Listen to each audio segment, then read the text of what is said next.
Good morning. How you doing? Let me get myself together. I ain't fully right yet. All right, y'all. Good morning. Good morning. So I'm here. I'm in my pajamas. And I really want to just acknowledge how important it is for us to rest in the wintertime and going through it. Yes.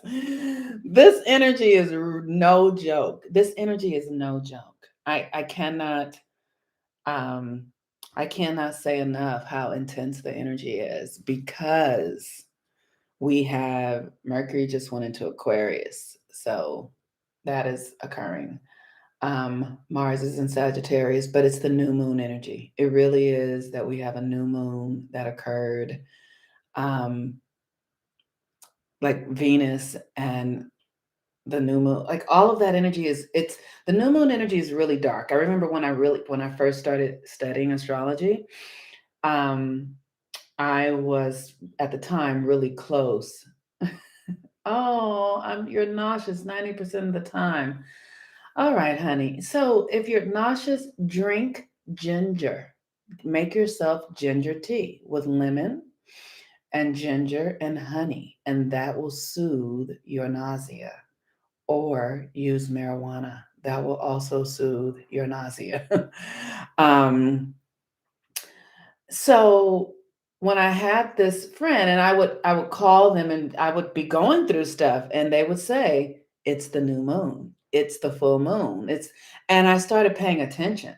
And I started realizing that whenever the new moon came, I would feel these heavy energies. I would really feel, and but because I would not associate it with the moon. I would associate it with a story or an experience that I was having in my life. So literally I would be experiencing really heavy dark energy, and then I would tell myself a story about somebody or something, or right, and then that experience will become exacerbated in my reality because I didn't understand that it was the new moon. And if you guys want to learn how to use the new moon energies, like how to actually, like I'm talking to you about it, but I teach people how to do this work, how to do the rituals, what you need to do so that you can move through these dark energies with more power and grace, because the darkness is necessary, right? You need the dark. And if you don't know how to navigate it, it'll ravage you. That's what it does. So right now I'm drinking Yarrow tea with a little bit of honey.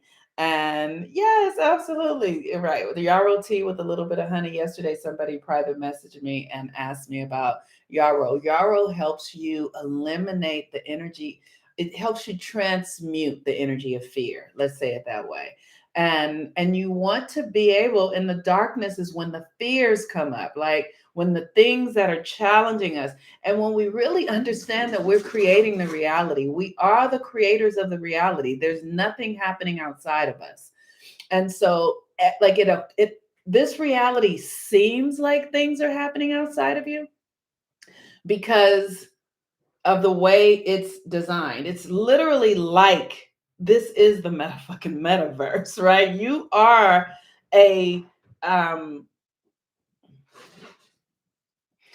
you are you are an emanated force of God in this body. You are, like you are a puppet to the environment. You are, um it's like the reality, it's like this is the game and you are this character. And so you are responsible for moving the energies through. And yes, the matrix is clever. Exactly. You are responsible for moving the energies through.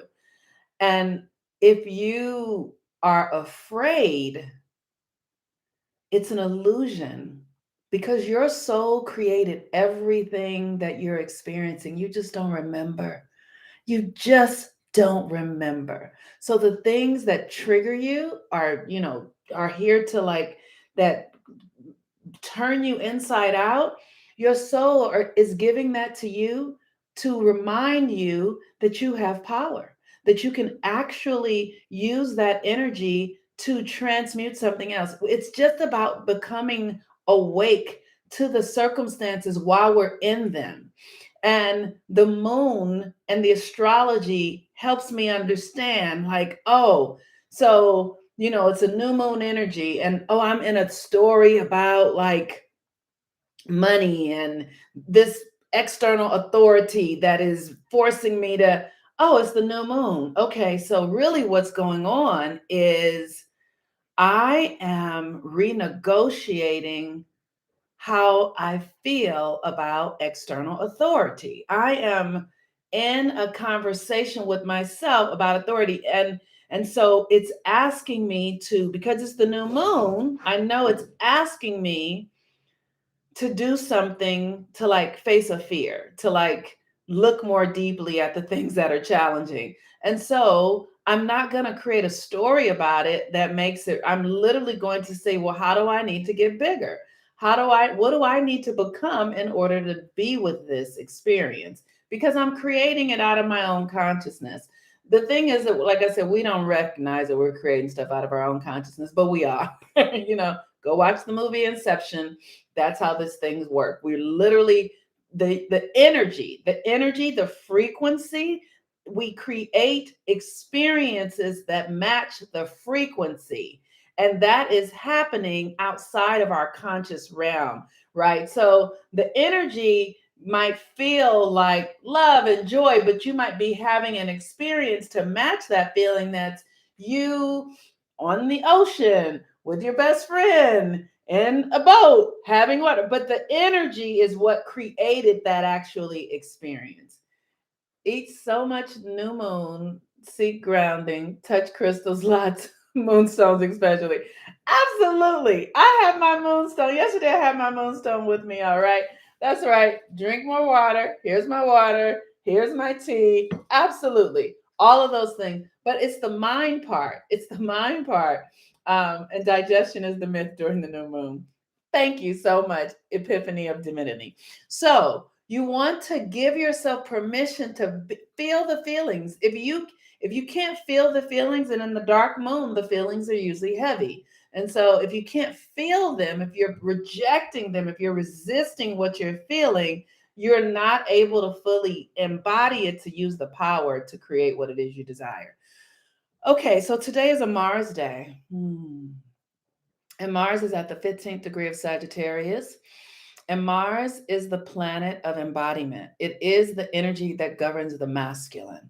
Venus is the energy that governs the feminine, and Mars is the energy that governs the masculine. And that is not to be confused with gender. It is not a gender conversation.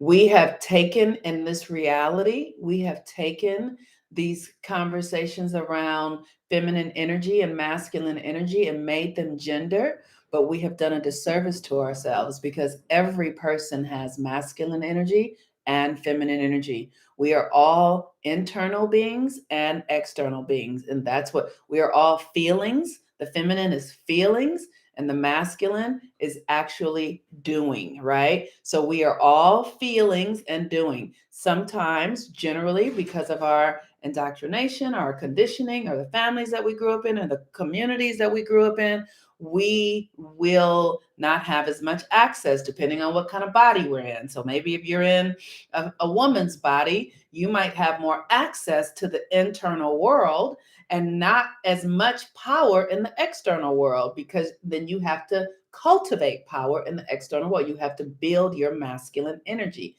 As a man, you might have more access to the external world because you have physical strength. And physical strength and confidence in the external world gives you a greater level of dominance within that reality. But you might not be as strong in your internal reality. So then you need to spend time cultivating your inner world, your feminine energy, because we really want to balance these things as much as we can. It's balance is a bit of an illusion to me. It's about harmonizing, and so balance is something you strike when it strikes, right? Like it strikes and then it's over. But if you are really willing to have an opportunity, if you're really willing to be present to your the how it shows up in you, then you can do the rituals and the work to actually bring yourself the energy and the power you need to harmonize the masculine and the feminine within you. And you can see, like, I know for me, and my masculine has been very weak because I love being internal, and I have not valued effort and work. I have actually been more focused inside. So I have to really do work to strengthen my masculine energy. So Mars is the embodiment. And at the 15th degree is about resistance. And Mars in Sagittarius is the embodiment of your faith, the fulfillment of your faith. So it's really an interesting time right now because there are many moving pieces. Like, it's almost like yesterday I was talking about the spider web and actually having to pay attention to your inner world and what you're creating, and understanding that every thought is weaving something. You are weaving a reality through your thinking. And so it's also really important for you to do your own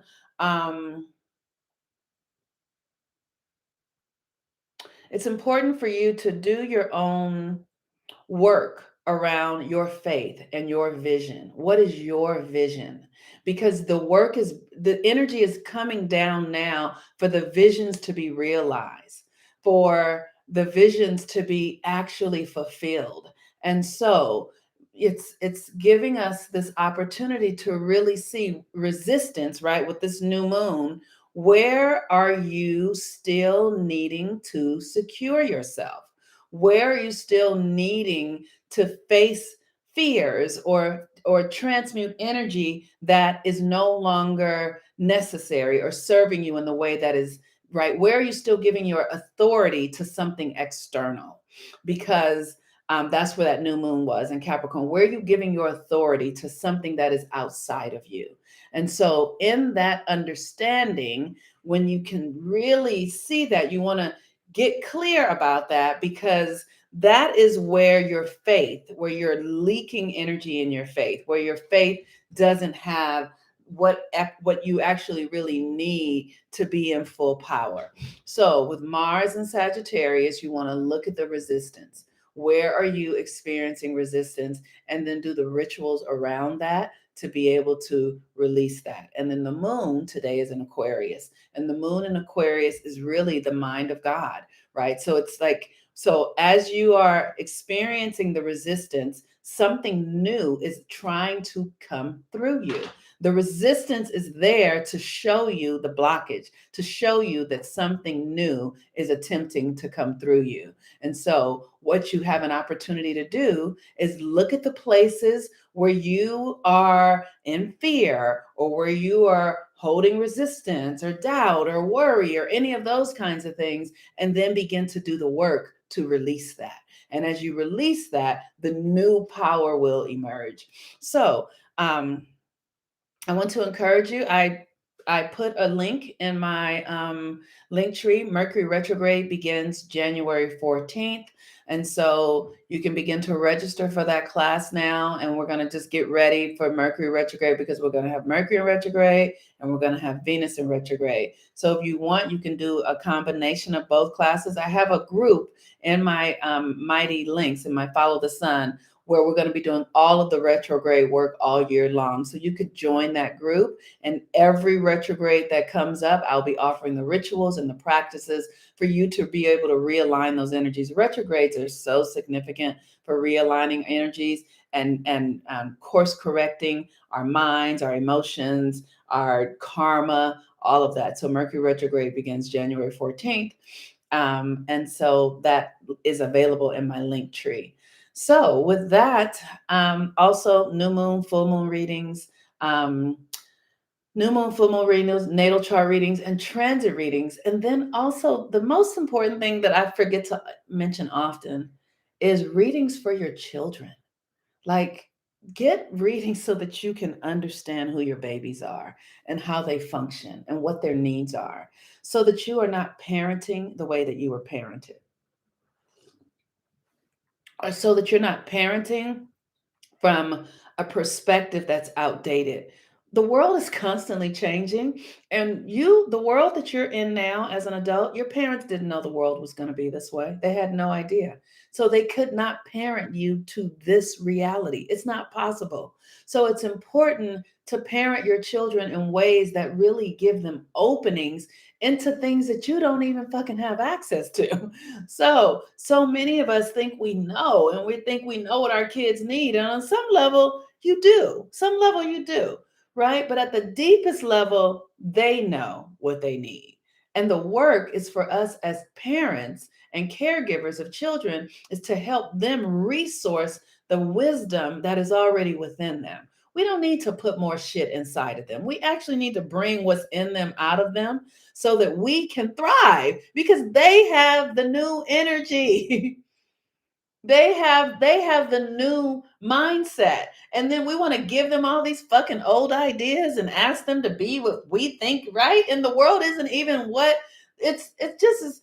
Oh, when every day I just think about what this Western capitalistic imperialistic industrial industry has created and how detached we are from the things that are really significant because we are seeking it outside of ourselves, and you cannot find this outside of yourself, and that we are forcing our children to take on ideas that are obsolete, that actually have no value in the new world that is being born right now as we're taking in more light from the sun into our system.